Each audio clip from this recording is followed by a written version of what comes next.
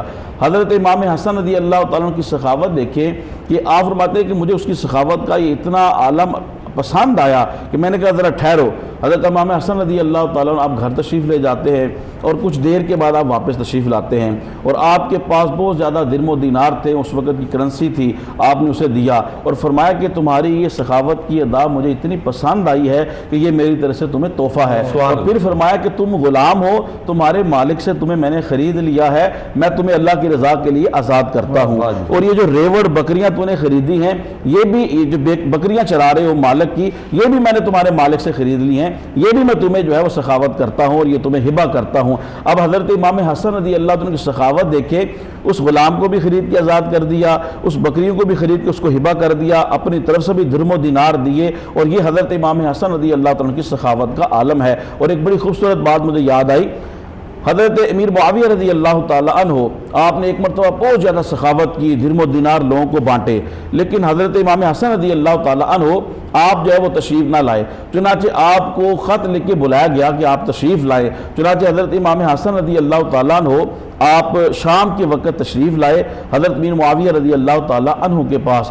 حضرت امیر معاویہ رضی اللہ تعالیٰ عنہ نے پورا دن جتنی سخاوت کی تھی آپ نے اس کی مقدار سے زیادہ حضرت امام حسن رضی اللہ تعالیٰ عنہ کی بارگاہ میں پیش کیا۔ حضرت امام حسن رضی اللہ تعالیٰ عنہ سے قبول فرمایا۔ آپ جب جانے لگے تو وہیں دربار پہ کھڑے ایک خادم اور ایک غلام نے آپ کی کوئی خدمت سر انجام دی، آپ کا کوئی جوتا سیدھا کیا یا کوئی آپ کی خدمت دی، آپ نے جو کچھ بھی حضرت امیر معاویہ رضی اللہ تعالیٰ عنہ نے آپ کی خدمت میں نظر کیا تھا، پیش کیا تھا، آپ نے وہ سارا اپنے جوتا سیدھا کرنے والے، اس خدمت سر انجام دینے والے، معمولی خدمت سر انجام دینے والے کو سارا کچھ آپ نے ہبہ کر دیا۔ یہ سخاوت کا عالم حضرت امام حسن رضی اللہ تعالیٰ عنہ۔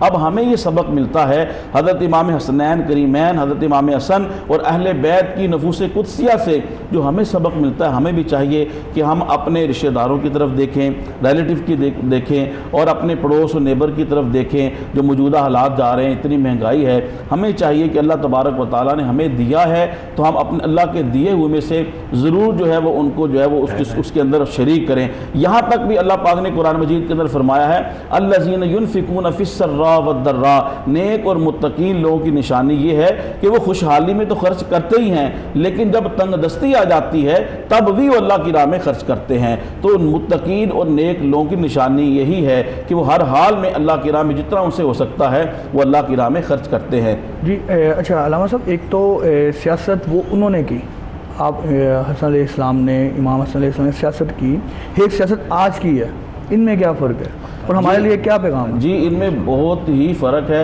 حضرت امام حسن رضی اللہ تعالیٰ عنہ آپ کی مبارک زندگی کو دیکھا جائے تو آپ کی خلافت غالباً کم و بیش 6 مہینے تک رہی اور کچھ دن رہی. تو آپ نے دیکھا کہ جب مسلمانوں کے جلیل القدر نفوس قدسیہ اور جلیل القدر لوگ جو ہیں وہ باہم آپس میں متصادم ہو رہے ہیں تو آپ فوراً پیچھے ہٹ گئے، کیونکہ رسول پاک صلی اللہ علیہ وسلم کی پیشن گوئی بھی تھی آپ کے حوالے سے. آقا کریم رحمت عالم صلی اللہ علیہ وسلم نے ارشاد فرمایا یہ میرا بیٹا حسن جو ہے یہ مسلمانوں کے 2 بڑے گروہوں کے اندر جو ہے وہ صلح کرائے گا. تو موجودہ دور کی جو سیاست ہے اس کے اندر جو ہے وہ کھینچا تانی اور عنایت، تکبر اور ایک دوسرے کو زچ کرنا، بہت ساری یہ چیزیں شامل ہو چکی ہیں. اور اگر ہم صحابہ کرام رضوان اللہ علیہ مجمعین اور اہل بیت کی سیاست کو دیکھیں تو بڑا فرق نظر آئے گا. یہاں پہ حضرت سیدنا عثمان غنی ذو النورین رضی اللہ تعالیٰ عنہ کی سیاست کا بھی میں ضرور حوالہ دینا چاہوں گا کہ جب چند باغیوں نے آپ کے گھر کا محاصرہ کر لیا اس وقت آپ کے پاس بڑے آپشن تھے. اگر آپ چاہتے تو آپ اپنی فوج کو جمع کرتے اور چند ہزار باغیوں کو آپ تہہ تہہ کر دیتے اور ان کو جو ہے وہ آپ نیست و نبود کر دیتے. دوسرا آپشن یہ تھا کہ آپ شہر رسول کو چھوڑ کے آپ کوفہ، شام، دمشق یا حرم مکہ میں چلے جاتے. لیکن سیدنا عثمان غنی ذو النورین رضی اللہ تعالیٰ عنہ نے اپنی جان کا نذرانہ دے دیا، لیکن آپ نے ان چند لوگوں کے خلاف آپ نے لشکر کشی بھی نہیں کی اور شہر رسول کو بھی خون آلود نہیں ہونے دیا. اور اسی طریقے سے حضرت عثمان غنی ذو النورین رضی اللہ تعالیٰ عنہ نے اپنی جان کا نذرانہ تو پیش کر دیا لیکن شہر رسول کو جو ہے اور سیاست کو جو ہے آپ نے گندہ نہیں ہونے دیا. اسی طرح حضرت امام حسن رضی اللہ تعالیٰ عنہ نے بھی آپ نے بھی 2 گروہوں کے درمیان صلح کرائی اور یوں آپ نے قیامت تک آنے والے لوگوں کے لیے جو ہے وہ سیاست کے اندر ایک اچھا پیغام چھوڑا. ماشاءاللہ یہ ٹاپک وہ ہے کہ اس پہ ہم جتنی مرضی بات کرتے رہے نا بالکل اس پہ ہمارے پاس نہیں ہے، بالکل جو لگاتار ہم پورا مہینہ ہی بات کرتے رہے نا پورا ہماری پوری زندگی. تو اس میں یہ ہے کہ ہم کیوں نہ اپنے اگلے سیگمنٹ کی جانب جایا جائے. لیکن میرا خیال ہے ہم اگر اپنا کوئی بھی سیگمنٹ ابھی ڈسکس کریں تو میں ویسے چاہ رہی تھی کہ کیوں نہ پہلے ہم آپ کی طرف آ جائیں. کہ ابھی میرا خیال ہے کہ پیر صاحب سے پہلے ہم درود پہ کر لیں کیونکہ پیر صاحب سے آپ کو بھی ہم ملتے ہیں. بریک کے بعد رکھ لیں. نہیں بریک کے بعد نہیں، آپ سے بریک سے پہلے ملاقات ہوگی. تو پیر صاحب کل ہم ہلکا درود ہم اپنے سیگمنٹ پہ چلتے ہیں. تو کل آپ نے درود شفا کے بارے میں ہم بات کر رہے تھے اور آپ نے بتایا تھا کہ کل آپ اسی کی نسبت سے ایک درود ہو رہا یا اسی درود کو آپ شاید کل زیادہ ڈیٹیل سے بتائیں گے تو آپ اس کے بارے میں کیا کہیں گے؟ بسم اللہ الرحمن الرحیم. نبی اکرم صلی اللہ علیہ وسلم کی جو ذات ہے اس کے اوپر درود پاک پڑھنا یہ خالق کائنات کا حکم ہے. میں پہلے دن سے اس بات کا تکرار کر رہا ہوں کہ یہ جیسے نماز فرض ہے ویسے ہم پہ درود پڑھنا فرض ہے. نبی اکرم صلی اللہ علیہ وسلم کے نام نامی سے جب بھی کوئی ایمان والا بندہ حضور نبی اکرم کی طرف متوجہ ہوتا ہے کہ آقا کریم کی بارگاہ میں درود پاک کا تحفہ بھیجتا ہے تو رحمتیں برکتیں اس کے مقدر کا حصہ بن جاتی ہیں. کہ ہر بندہ دنیا میں پریشان ہے. کل ہم بیماری کے حوالے سے کچھ لا علاج بیماریوں کے اوپر گفتگو کر رہے تھے اور فالج کے حوالے سے میں نے بتایا تھا کہ وہ بندہ جو فالج زدہ ہے وہ سرسوں کا تیل یا زیتون کے طور پہ اللہم صلی علی سیدنا محمد النبی الامی وعلی آلہ وسلم تسلیما کثیرا پڑھ کے اس کے اوپر پھونکے اور اس کو اپنے وہ جہاں پہ وہ جسم کا حصہ مفلوج ہے وہاں پہ لگائے. آج اس کے ساتھ اس کو اضافہ کر رہا ہوں نبی اکرم صلی اللہ علیہ وسلم کی ذات پہ. اس پہ بعض لوگوں نے کہا جی ہمیں اتنا لینتھی نہیں پڑھا جاتا، واٹس ایپ پہ میسیج تھے، کوئی مختصر ہمیں بتائیں. تو اس کے لیے میں مختصر بتا رہا ہوں درود شفا کے ساتھ اس کو اٹیچ کر کے صلی اللہ محمد وآلہ وسلم اس کو ایڈ کریں گے. صلی اللہ محمد والے وسلم. یہ اسی درود کے ساتھ آگے پڑھنے کے لیے سیپریٹ ہے. اگر وہ نہیں پڑھ سکتے مشکل لگتا ہے، بعض لوگوں کی زبان پہ نہیں چڑھتا، بالکل آپ کہتے ہیں وہ کہتے ہیں شارٹ کٹ ہو جائے، مختصر ہو جائے تاکہ ہم پڑھ سکیں اور کر سکیں. تو ان کے لیے یہ ہے کہ یہ درود پاک کو کسی بھی تیل کے اوپر یا زیتون کے اوپر لے کر اس کا وظیفہ مکمل کریں، پڑھیں. اس کو میں نے 500 مرتبہ اس کی تعداد میں نے بتائی تھی کہ اس کو 5 اگر ہر نماز کے وقت کر لیا جائے یا ایک ہی جگہ پہ بیٹھ کر اس کو کر لیا. اب جو اگلی بات نبی اکرم صلی اللہ علیہ وسلم درود پاک کے حوالے سے فضیلت بیان کی ہے، حضرت ابو دردہ رضی اللہ تعالیٰ صحابی رسول ہیں، ان سے یہ مروی ہے حدیث مبارکہ. وہ کہتے ہیں کہ نبی پاک صلی اللہ علیہ وسلم سے پوچھا یا رسول اللہ علیہ وسلم کوئی ایسا بندہ بھی ہے جس کے لیے اللہ آسمان کے دروازے، بخشش کے دروازے، رزق کے دروازے، شفا کے دروازے کھول دیتا ہے؟ کوئی ایسا عمل بھی ہے جس پہ اللہ پاک اپنی رحمتوں کے برکتوں کی بارشیں کر دیتا ہے اور وہ بندہ گننا بھی چاہے؟ کہتے ہیں کہ حضرت نبی اکرم صلی اللہ علیہ وسلم نے فرشتے سے